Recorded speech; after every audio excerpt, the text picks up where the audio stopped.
There's some working here that are illegal. Yes, sir. He's calling the sheriff right now. Call the immigration. Yes, please. There's 1, 2, 3 ladies that don't have papers. Yes, sir. I swear to God, I'm an American citizen. I went to Vietnam and I went to the guerra. Yes, sir. I'm gonna wait outside. Call the immigration, please. He's calling the sheriffs. I'm calling the immigration. Aquí te vas a ver para dónde llegas. You bitch. Where does this come from? Where? Let's put up his picture full of masks. Interesting. His shirt says encourager. You see that? And there's an arrow that points to him. Individuals should never have to face this kind of rhetoric. And I'm gonna say this because I think sometimes we see a situation like what you just witnessed, and we will, at least if you're decent, we will say, that's bad. That person shouldn't do that. This is wrong. But there's another side of it as well. The people who are victims of this kind of abuse, even if they don't show it in the moment, it impacts them. They keep it. And nobody should have to be subject to this kind of treatment, embarrassment. But the genesis of it is rooted in hate, is rooted in evil, is rooted in supremacy. They think they're better than others. Why is it so difficult to simply be okay with the differences of another human being? You do realize the way a person is born is so innate to who they are. If you are a person of faith like myself, you understand that that is a divine dynamic. If you're not a person of faith, you understand it is a natural dynamic. Nobody should be blamed for how they came into this world. Rickey, thoughts here?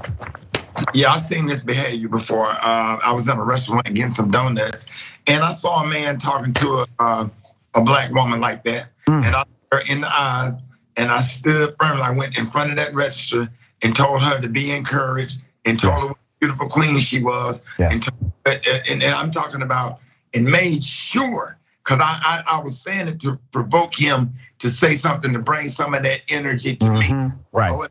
You get people like that that think that you're supposed to serve them and they're entitled and they don't get enough ketchup or their food right when they want it, or an extra Cajun sparkle or whatever it may be. This is the type of behavior that you're gonna get. But again, I say you have to continue to film, and put the phone in their face, embarrass them, and make sure that they have consequences to the action. Just like, I can go on and on, because just like the man that was bullying the young man outside, and then he woke up the next morning with a yard full of black folks telling him to come on outside. Right. And we just not taking it no more. It's not the 20s, the 30s, and the 40s, and 50s, and the 60s. We're just not taking it anymore. And that kind of behavior needs to be met with some, some repercussion. And I'm not talking about speaking of violence or whatever, but some consequence, a slap on the wrist, or get in your face, challenge people like that, and let people know that that behavior is not okay.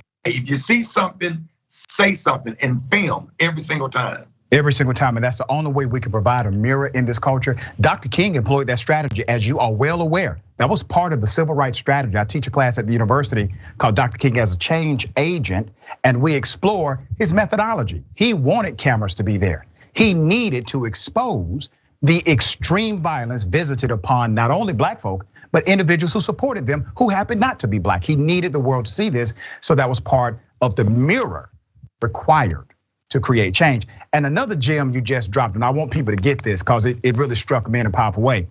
You went and encouraged the person who was insulted. That's powerful, because you don't have to necessarily go after the person doing the insult. You don't have to. You can literally come to the person who has been a victim of this and build them up. You can build them up, and that's what you did. And I like that. A lot of wisdom there.